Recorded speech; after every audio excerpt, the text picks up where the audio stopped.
بسم اللہ الرحمن الرحیم۔ السلام علیکم ورحمۃ اللہ وبرکاتہ۔ آج کی ویڈیو میں ہم حرف عطف او کے بارے میں پڑھیں گے۔ میں اس کے بارے میں نے پوری تفصیل لکھی ہے اور تقریباً یہ کوئی 1 2 3 4 5 6 7 8 9 صفحات پر یہ پوری اس کی تقریر لکھی ہوئی ہے۔ لکھنے کے بعد میں نے اس کو پڑھا نہیں ہے، اب یہ ہے کہ میں اس کو ساتھ ہی ساتھ پڑھ رہا ہوں اور ساتھ ہی ساتھ ریکارڈ کر رہا ہوں۔ اس دوران اگر کہیں کوئی غلطی ہو تو اسے صرف نظر کیجیے گا۔ تو آج کی ویڈیو میں ہم حرف عطف او کے بارے میں پڑھیں گے۔ کیونکہ یہ حرف عطف ہے اس لیے یہ دو چیزوں یعنی معطوف علیہ اور معطوف کے درمیان واقع ہوتا ہے اور حکم کو بغیر معین کیے، بغیر تعین کیے کسی ایک کے لیے ثابت کرتا ہے، یا تو اپنے سے ما قبل معطوف علیہ کے لیے یا اپنے ما بعد معطوف کے لیے۔ اس کے معنی کو واضح کرنے کے لیے صاحب کتاب نے یہ مثال پیش کی ہے کہ اگر کوئی آقا اپنے 2 غلاموں کے بارے میں یوں کہے ھذا حر او ھذا، یعنی یہ غلام آزاد ہے یا یہ، تو آقا کا یہ قول گویا اس طرح ہوگا کہ اس نے یوں کہا احدہما حر، یعنی ان دونوں میں سے کوئی ایک آزاد ہے۔ اب کون آزاد ہے اسے معین کرنے کا اختیار آقا کو ہوگا کہ وہ واضح کرے کہ ان 2 غلاموں میں سے کون سا غلام آزاد ہے۔ دونوں آزاد کیوں نہیں ہیں؟ اس لیے کہ آقا نے اپنے کلام میں او کا استعمال کیا ہے جو حکم کو کسی ایک کے لیے ثابت کرتا ہے، اس لیے ایک ہی غلام آزاد ہوگا۔ یوں ہی آقا نے اپنے غلام کو فروخت کرنے کے لیے 2 لوگوں میں سے کسی ایک کو وکیل بنایا اور یوں کہا وکلت ببیع ھذا العبد ھذا او ھذا، یعنی میں نے اس غلام کو فروخت کرنے کے لیے اس شخص کو وکیل بنایا یا اس شخص کو۔ تو غلام کو فروخت کرنے کا وکیل ان دونوں میں سے کوئی ایک شخص ہوگا، اور وہ کون ہوگا؟ جو پہلے غلام کو فروخت کرے گا، اور فروخت کرنے سے قبل وکالت دونوں کے لیے ہوگی، دونوں کو عام ہوگی، جو چاہے پہلے بیچ دے۔ اب آپ کے ذہن میں یہ سوال آ رہا ہوگا کہ او کے ذریعے تو حکم کسی ایک کے لیے ثابت ہوتا ہے، جیسے کہ غلام کی آزادی والے مسئلے میں او کی وجہ سے ایک غلام آزاد ہوا، تو یہاں بھی تو او ہے، لہٰذا وکالت کسی ایک کے لیے ثابت ہونی چاہیے، 2 کے لیے کیوں ہو رہی ہے؟ تو اس کا جواب یہ ہے کہ وکالت میں غلام کی بیع غلام کو فروخت کرنا مقصود ہے، اور غلام کی بیع کا تقاضا یہ ہے کہ بیع میں عموم ہو تاکہ ان دونوں میں سے ہر ایک اس غلام کو فروخت کرنے کے قابل ہو سکے، ورنہ تو وہ دونوں وکیل بنانے والے کا منہ ہی تکتے رہیں گے کہ آپ نے کس کو وکیل بنایا ہے اپنے غلام کو فروخت کرنے کا۔ اس لیے پہلے ہی عرض کر دیا گیا کہ جو غلام کو پہلے سیل کر دے گا وہ وکیل معین ہو جائے گا، یہاں تک کہ کسی نے اگر اس غلام کو سیل کر دیا، یعنی کسی ایک نے غلام کو سیل کر دیا اور وہ کسی طرح سے دوبارہ اپنے مالک کی ملکیت میں واپس لوٹ آیا، تو دوسرے شخص کو پہلی والی وکالت کی بنا پر یہ اختیار نہیں ہوگا کہ وہ اس غلام کو دوبارہ فروخت کر دے۔ کیونکہ غلام کے پہلی دفعہ فروخت ہوتے ہی متعین ہو گیا تھا کہ جس نے فروخت کیا ہے وہ وکیل متعین ہو چکا، اور اگر آپ کو پھر بھی یہ بات سمجھ نہیں آئی تو غلام کی آزادی والے مسئلے پر ہی قیاس کر لیں اور آقا سے پہلے ہی پوچھ لیں کہ آپ نے کس کو وکیل بنایا ہے، تاکہ دوسرا شخص جو وکیل نہیں ہے وہ ٹینشن فری ہو جائے۔ اگر کسی شخص نے اپنی 3 بیویوں میں سے 2 کو اس طرح طلاق دی کہ ھذہ طالق او ھذہ و ھذہ، یعنی ان دونوں میں سے یہ یا یہ، اور یہ طلاق والی ہے، تو یہ یعنی تیسری والی کو اسی وقت طلاق واقع ہو جائے گی، کیونکہ اس تیسری کا شوہر نے پہلی دو میں سے اس پر عطف کیا ہے جسے اس نے غیر معین طور پر طلاق دی ہے، لہذا تیسری والی کو تو فوراً طلاق واقع ہو جائے گی، جبکہ پہلی دو میں اس سے پوچھا جائے گا کہ تم نے ان میں سے کسے طلاق دی ہے،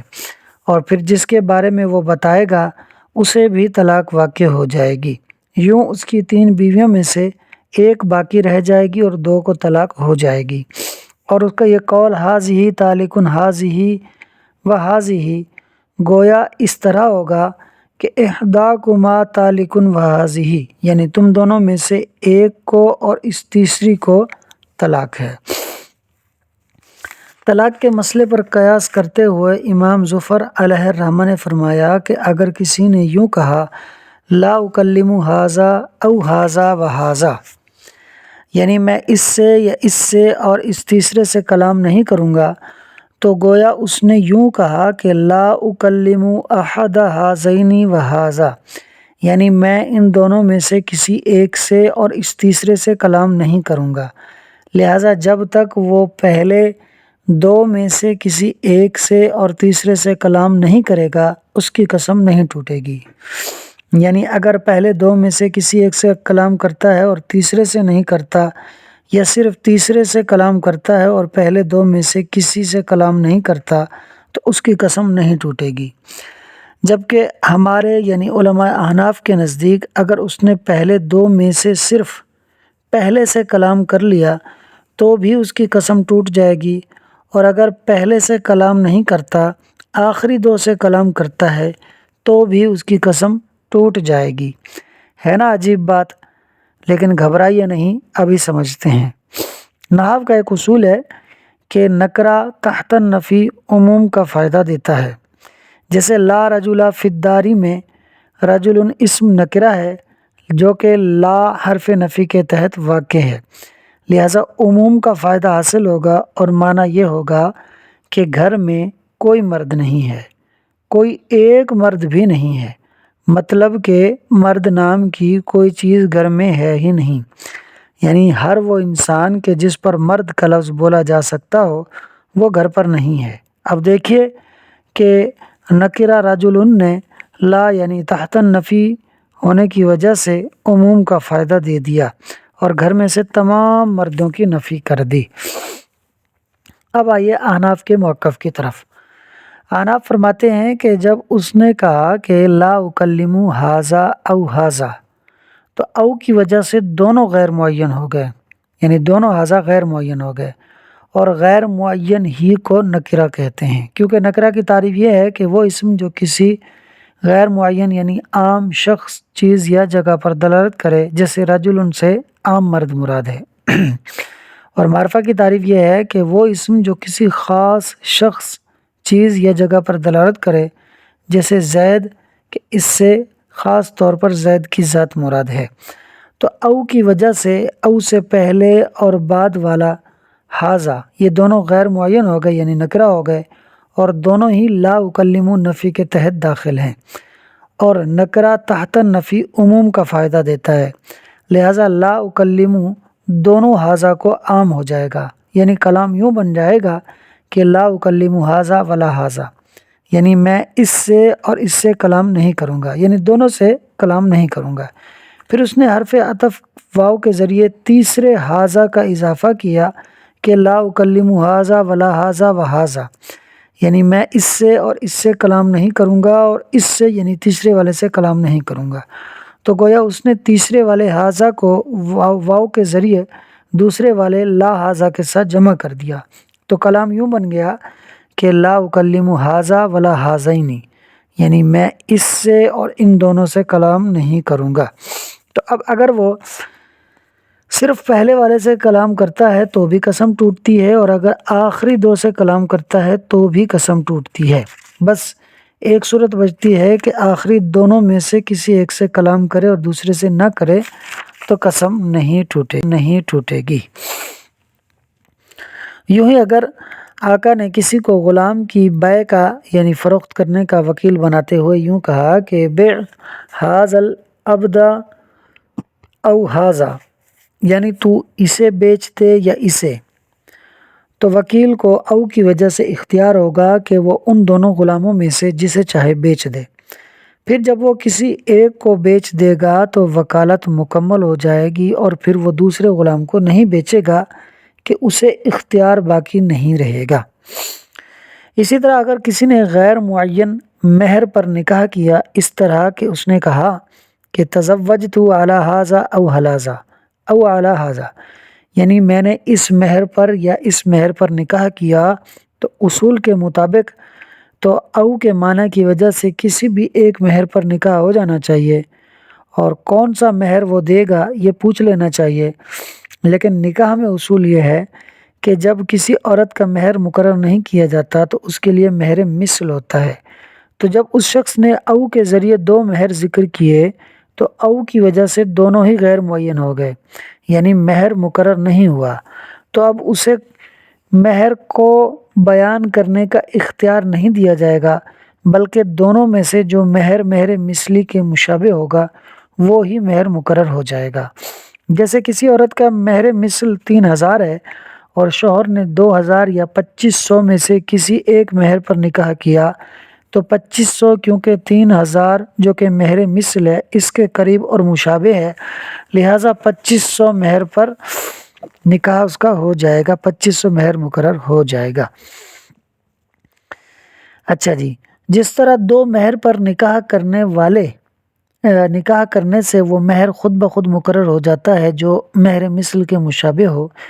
اسی طرح حضور کی حدیث اذا قلت ھذا او فعلت ھذا فقد تمت صلاتک، یعنی جب تم نے یہ پڑھ لیا یا یہ کر لیا تو تمہاری نماز مکمل ہو گئی،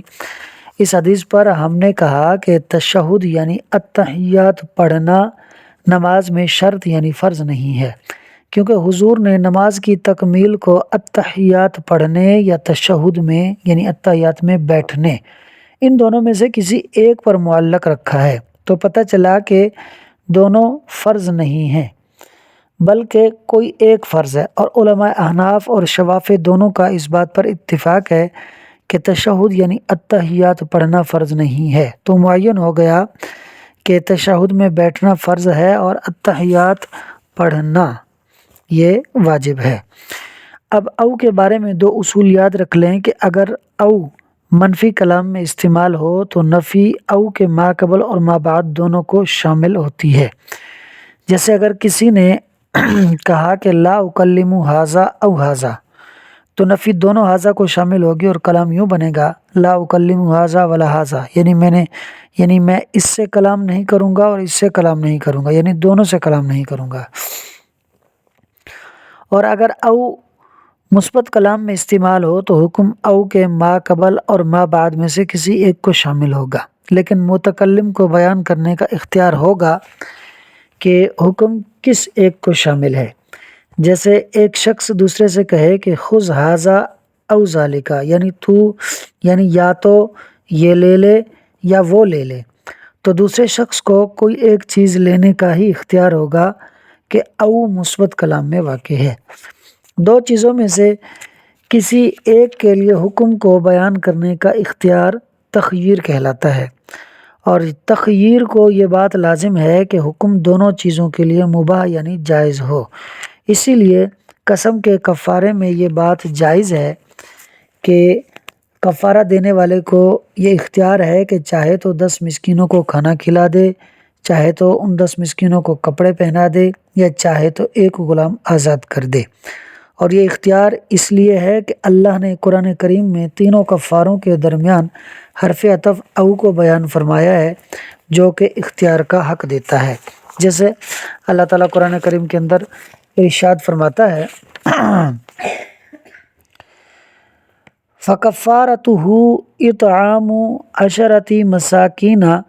تو کفارہ ہے اس کا، یعنی وہ جو قسم تم نے توڑ دی ہے اس کا کفارہ ہے اطعام 10 مساکین، 10 مسکینوں کو کھانا کھلانا، من اوسط ما تطعمون، اس کا درمیانہ جو تم کھلاتے ہو، اہلیکم اپنے گھر والوں کو، او کسوتہم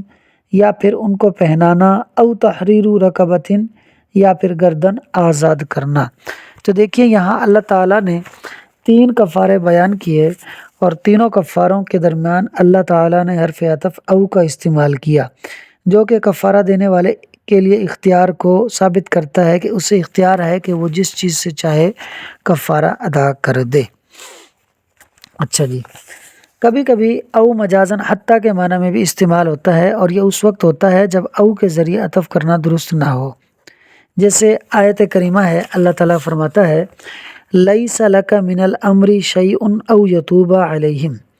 اے محبوب لیسا نہیں ہے لکا آپ کے لیے من الامر اس معاملے میں شیء کوئی اختیار، او یہاں تک کہ یتوب علیہم اللہ تعالیٰ ان کی توبہ قبول فرما لے۔ اب اس آیت کے اندر یتوبہ فعل مضارع ہے جو کہ مستقبل کے معنی میں ہے، اور اس کا عطف یا تو شیئن پر ہوگا یا لیسا پر، اور دونوں پر ہی عطف کرنا درست نہیں ہے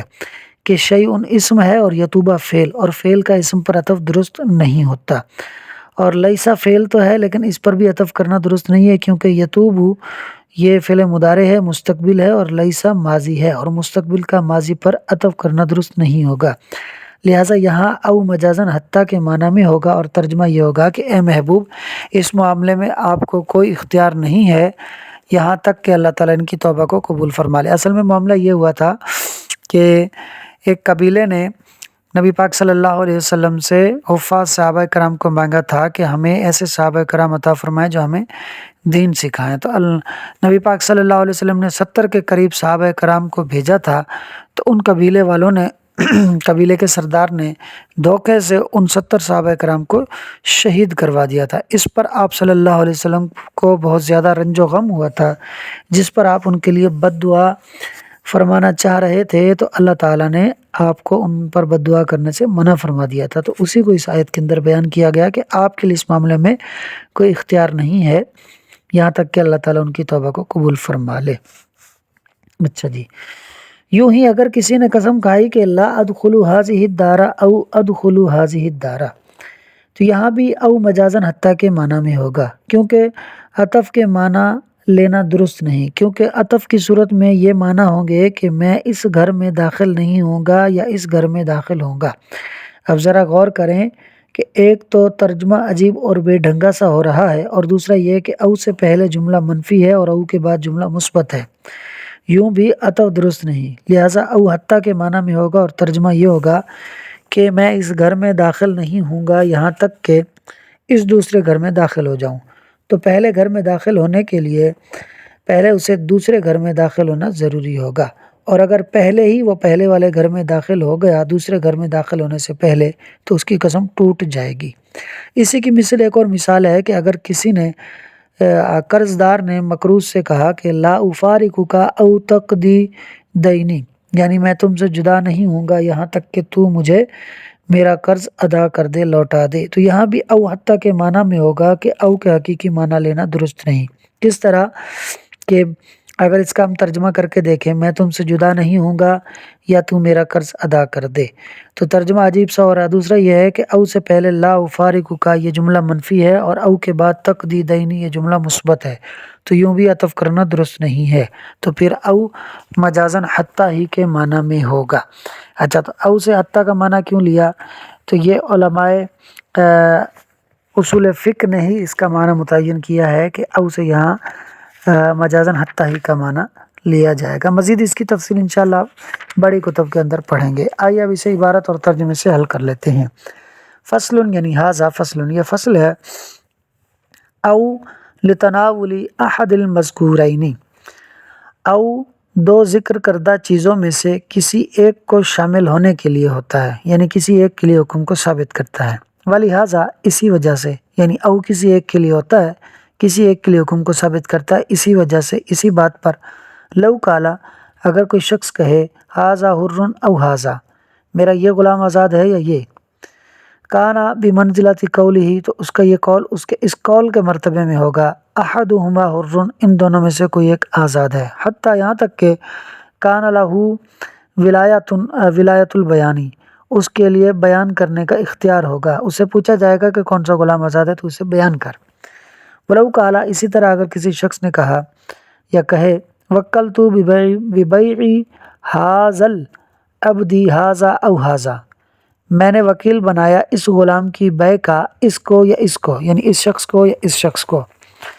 کان الوکیل احدہما، وکیل ان دونوں میں سے کوئی ایک ہوگا، ویباح البیع لکل واحد منہما،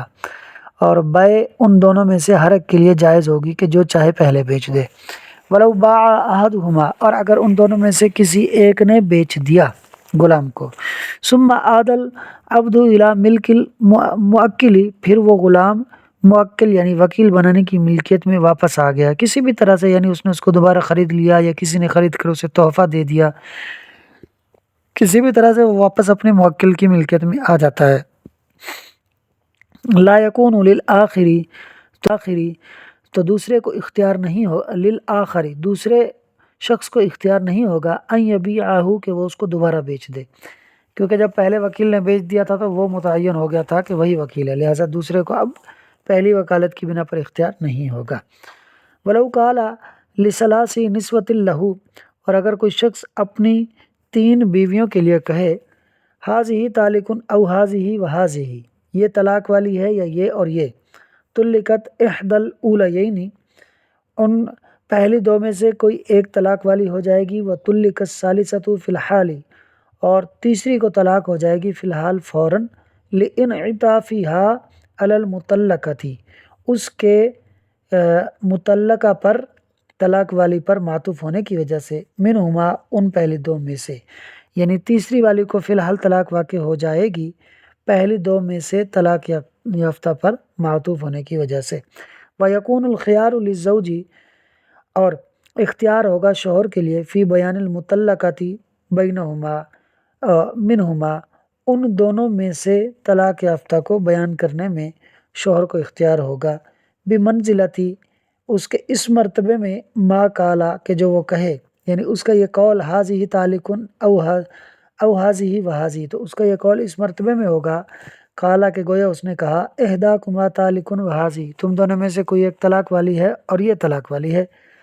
تو پھر تیسری کو فوراً ہو جائے گی اور پہلی 2 میں سے اس سے پوچھا جائے گا۔ وعلی ھذا، اسی اصول پر، اسی مثال پر، قال ظفر، امام ظفر علیہ الرحمہ نے فرمایا، اذا قال، جب کوئی شخص کہے یعنی قسم کھائے، لا اکلم ھذا او ھذا و ھذا، میں اس سے یا اس سے اور اس سے کلام نہیں کروں گا، کانا بمنزلۃ قولہ لا اکلم احد ھذین و ھذا، تو اس کا یہ قول اس کے اس قول کے مرتبے میں ہوگا کہ میں ان دونوں میں سے کسی ایک سے اور اس سے کلام نہیں کروں گا۔ فلا یحنس ما لم یکلم احد الاولین والثالثہ، تو وہ شخص حانث نہیں ہوگا جب تک کہ وہ پہلے 2 میں سے کسی ایک سے اور تیسرے سے کلام نہ کر لے۔ وعندنا، اور ہمارے نزدیک، لو کلم الاول وحدہ، اگر اس نے قسم کھانے والے نے صرف پہلے سے کلام کر لیا، یحنس، تو وہ حانث ہو جائے گا، یعنی اس کی قسم ٹوٹ جائے گی۔ ولو کلم احد الاخرین لا یحنس، اور اگر اس نے آخری 2 میں سے کسی ایک سے کلام کر لیا تو وہ حانث نہیں ہوگا، یعنی اس کی قسم نہیں ٹوٹے گی، ما لم یکلمہما، جب تک کہ وہ آخری 2 سے کلام نہ کر لے۔ اچھا، اس کی کیوں اس طرح ہوا، اس کی میں تقریر میں آپ کو وضاحت کر چکا ہوں۔ ولو قال، اگر کسی شخص نے کہا، بیع ھذا العبد او ھذا، کہ تو اس غلام کو بیچ دے یا اس کو، کان لہ ان یبیع احدہما ایہما شاء، تو جس کو وکیل بنایا گیا ہے، جس کو کہا گیا ہے، اس کے لیے اختیار ہوگا کہ وہ ان دونوں میں سے جسے چاہے بیچ دے، کان لہ ہوگا اس کے لیے اختیار، ان یبیع کہ وہ بیچ دے، احدہما، کھانس لو مسئلہ نہیں، کہ وہ بیچ دے ان دونوں میں سے کسی ایک کو، ایہما شاء، جس کو وہ چاہے۔ ولو دخل او فی المہر، اور اگر او داخل ہو جائے مہر میں، بے ان تزوجہا، اس طرح کہ کوئی شخص نکاح کرے، علی ھذا او ھذا، او علی ھذا، اس مہر پر یا اس مہر پر، یحکم مہر المثل عند ابی حنیفہ، حکم لگایا جائے گا مہر مثل کا امام اعظم ابو حنیفہ کے نزدیک۔ کیوں بھائی؟ لأن اللفظ، اس لیے کہ لفظ یعنی کہ او یتناول احدہما، دونوں مہروں میں سے کسی ایک کو شامل ہے، بل موجب الاصلی، جبکہ موجب اصلی یعنی حکم اصلی، موجب الاصلی مطلب مہر اصلی، اصل مہر کیا ہے؟ مہر المثلی، مہر مثل ہے، نکاح کے اندر حکم اصلی مہر کے معاملے میں مہر المثلی مہر مثل ہے، فیترجح ما یشابہہ، تو ترجیح پا جائے گا وہ مہر کے جو مہر مثل کے مشابہ ہے۔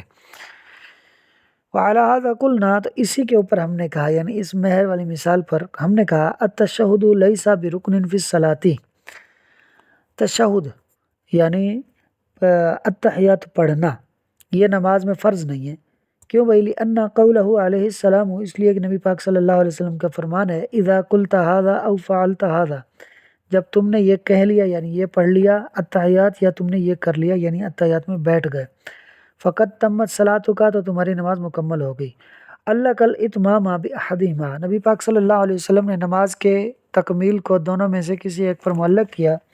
فلا یشترط کل واحد منہما، تو ان دونوں میں سے ہر ایک چیز تو شرط نہیں ہوگی۔ وقد شرطت القعدۃ بالاتفاق، اور قعدہ یعنی التحیات میں بیٹھنا یہ بالاتفاق شرط قرار دے دیا گیا ہے، ہمارے نزدیک بھی، علماء شوافی کے نزدیک بھی۔ فلا یشترط قراءۃ التشہد، تو تشہد یعنی التحیات کا پڑھنا یہ شرط نہیں ہوگا، یعنی فرض نہیں ہوگا۔ ثم هذه الکلمۃ فی مقام النفی، پھر یہ کلمہ یعنی کہ او نفی کے مقام میں، یوجب نفی کل واحد من المذکورین، او کے ساتھ ذکر کیے وہ دونوں میں سے ہر ایک کی نفی کو ثابت کرتا ہے، حتی لو قال، یہاں تک کہ اگر قسم کھانے والا کہے لا اکلم ھذا او ھذا، میں اس سے یا اس سے کلام نہیں کروں گا، یحنس اذا کلم احدہما، حانس ہو جائے گا جب وہ دونوں میں سے کسی ایک سے بھی کلام کرے گا، کیونکہ یہ کلام اب او کی وجہ سے، او چونکہ دونوں ھذا کو نکرہ بنا رہا ہے تو لا دونوں کو شامل ہو جائے گا، تو دونوں سے کلام نہ کرنا مراد ہوگا۔ تقریر میں اس کی وضاحت کر چکا ہوں۔ وفی الاثبات، اور اس بات کے مقام میں یعنی مثبت جملے میں، یتناول احدہما مع صفت التخییر، او اپنے ما بعد یا ما قبل یعنی دونوں ذکر کردہ میں سے کسی ایک کو شامل ہوتا ہے اختیار کی صفت کے ساتھ، کقولہم، جیسا کہ علماء کا قول، خذ ھذا او ذالک، تو یہ لے لے یا وہ لے لے، تو اب لینے والے کو دونوں میں سے کسی ایک کو لینے کا اختیار ہوگا، اور جائز ہوگا اس کو لے لے یا اس کو لے لے، جس ایک کو لے لے گا تو دوسرے کو پھر لینے کا اختیار نہیں رہے گا۔ ومن ضرورت التخییر عموم الاباحۃ، اور تخییر یعنی اختیار دینے کی ضروریات میں سے ہے، اس کے لوازم میں سے ہے اباحت کا، اجازت کا عام ہو جانا۔ قال اللہ تعالیٰ، اللہ تعالیٰ فرماتا ہے فکفارتہ، تو اس کا کفارہ یعنی قسم کا، اطعام 10 مساکین، 10 مسکینوں کو کھانا کھلانا ہے، من اوسط ما تطعمون، اس کی درمیانی مقدار یا درمیانی کوالٹی کا، ما تطعمون جو تم کھلاتے ہو، اہلیکم اپنے گھر والوں کو، او کسوتہم یا ان 10 مسکینوں کو پہنانا ہے، او تحریر رقبۃ یا ان کی گردن، کسی غلام کی گردن آزاد کرنا ہے۔ تو ان تینوں کفاروں میں سے کسی بھی ایک کے ذریعے کفارہ دینے کا اختیار قسم توڑنے والے کو ہوگا، اور اس میں تعین نہیں ہوگی کہ اس سے دے یا اس سے دے یا اس سے دے، اور ایسا کیوں ہے؟ کیونکہ او کا استعمال فرمایا اللہ تعالیٰ نے اپنے کلام میں۔ وقد یکون او بمعنی حتی، اور کبھی کبھار او حتی کے معنی میں ہوتا ہے مجازی طور پر۔ قال اللہ تعالیٰ، اللہ تعالیٰ فرماتا ہے لیس لک من الامر شیء او یتوب علیہم، آپ کے لیے اس معاملے میں کچھ نہیں ہے، یعنی کوئی اختیار نہیں ہے یہاں تک کہ اللہ تعالیٰ ان کی توبہ کو قبول فرما لے۔ کیا معنی اس کا تقریر میں واضح کر چکا۔ قیلا، کہا گیا، معناہ، اس کا معنی، حتی یتوب علیہم، یہاں تک کہ اللہ تعالیٰ ان کی توبہ قبول فرما لے، او یہاں پر حتی کے معنی میں ہے۔ قال اصحابنا، ہمارے اصحاب رحمہم اللہ المبین نے فرمایا، لو قال، اگر حالف یعنی قسم کھانے والا کہے لا ادخل هذه الدار او ادخل هذه الدار، میں اس گھر میں داخل نہیں ہوں گا، او یا اس گھر میں داخل نہیں ہوں گا، یکون او بمعنی حتی، تو یہاں پر او حتی کے معنی میں ہوگا، اور ترجمہ ہوگا کہ میں اس گھر میں داخل نہیں ہوں گا یہاں تک کہ اس گھر میں داخل ہو جاؤں۔ اچھا جی، حتی لو دخل الاولا، یہاں تک کہ اگر وہ شخص پہلے گھر میں داخل ہو گیا، اولاً پہلی مرتبہ ہی وہ پہلے گھر میں داخل ہو گیا، حنسا، تو وہ حانس ہو جائے گا، ولو دخل الثانیہ، اور اگر وہ شخص داخل ہو گیا دوسرے گھر میں، اولاً پہلے، پھر وہ پہلے میں داخل ہوا، برا فی یمینہ، تو وہ اپنی قسم میں پورا ہو جائے گا، یعنی اپنی قسم کو پورا کرنے والا ہو جائے گا، اس کی قسم نہیں ٹوٹے گی۔ بمثلہ، اور اسی کی مثل ہے، یعنی جو ابھی مثال بیان فرمائی اسی کی مثل ہے لو قال، اگر کوئی یوں قسم کھا لے لا افارقک او تقضی دینی، میں تم سے جدا نہیں ہوں گا یہاں تک کہ تو میرا دین دے دے، یعنی قرض دے دے۔ یکونو بمعنی حتی تقضی عینی، تو یہاں پر او حتی تقضی دینی کے معنی میں ہوگا یہاں تک کہ تو میرا قرض ادا کر دے۔ تقریر میں اس مثال کی بھی وضاحت کر چکا ہوں۔